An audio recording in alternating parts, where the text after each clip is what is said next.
Welcome to the briefing, agents. Look, we're cutting all the dead weight today. No slow missions, no wandering around. We're getting right into this explainer for the Into the Dark season. And we are laser focused on one thing, squeezing every ounce of efficiency out of the Rage Harvest Global event.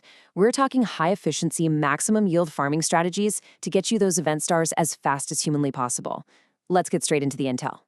Oh, but before we gear up, a quick priority dispatch. Thank you so much for getting us to 228 subscribers. That is absolutely incredible. Please like and subscribe right now to keep these tactical briefings flowing straight to your SHD tech.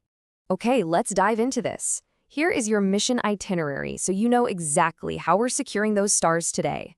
Mechanics explained, targeted farming, a lucrative control point loop, S-tier rewards, and finally, top-tier agent loadouts.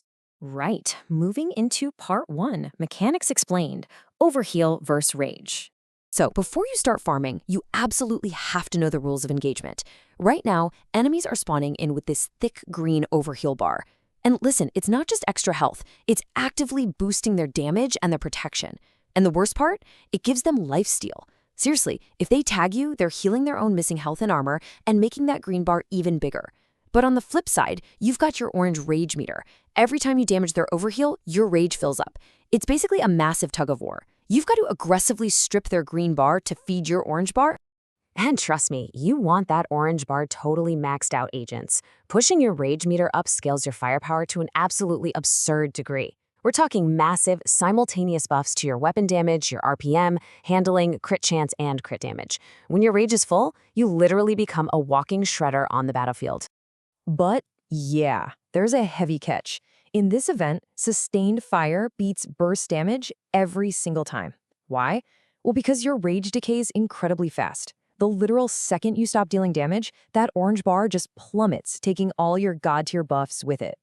Any gaps in your DPS will cost you, so you absolutely cannot afford to hide and cover for long. Okay, Section 2, targeted farming, specifically those sub-2-minute clears.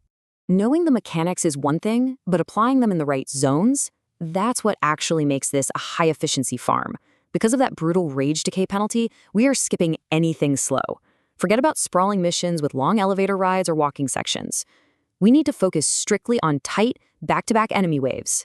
So your priority targets are going to be public executions, propaganda broadcasts, and any closely grouped control points.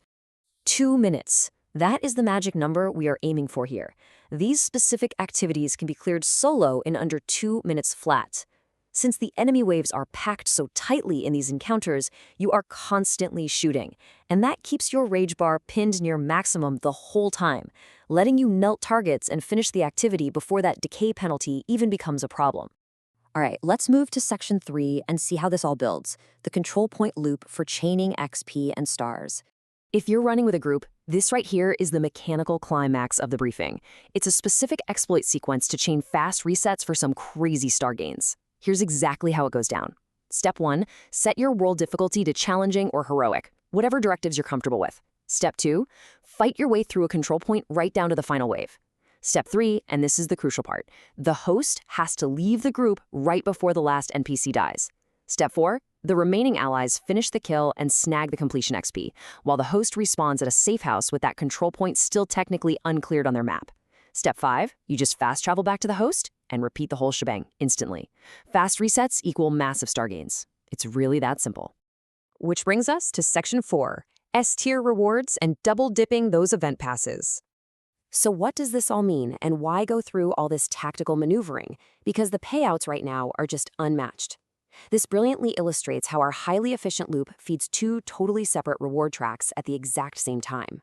On one side, you're stacking Rage Harvest stars incredibly fast, just tearing through that 10-tier milestone track to unlock named item caches, an exotic cache, and eventually that sweet Rage Harvest mask. But at the exact same time, all this dense farming feeds XP straight into the Dead by Daylight event pass. You're double dipping, getting paid on 2 fronts at once. Just make sure you get this done before the event closes on July 7th, 2026.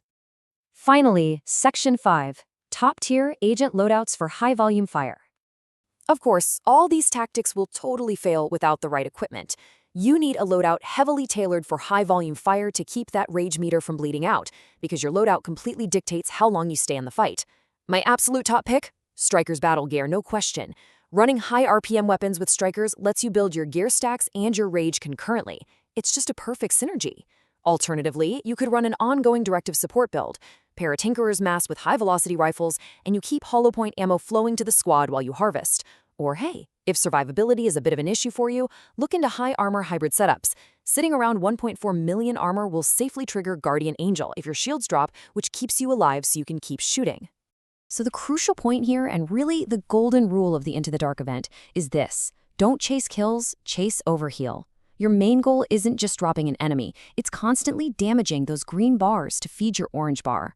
The exact moment you stop shooting, you lose your power. Keep the pressure on, stick to those sub 2-minute loops, and those S-tier rewards are going to come rolling in fast. So agents, with double the rewards on the line, the only question left is your current build aggressive enough to harvest the rage, or are you going to let the Overheal swallow you whole? Stay sharp out there and happy hunting.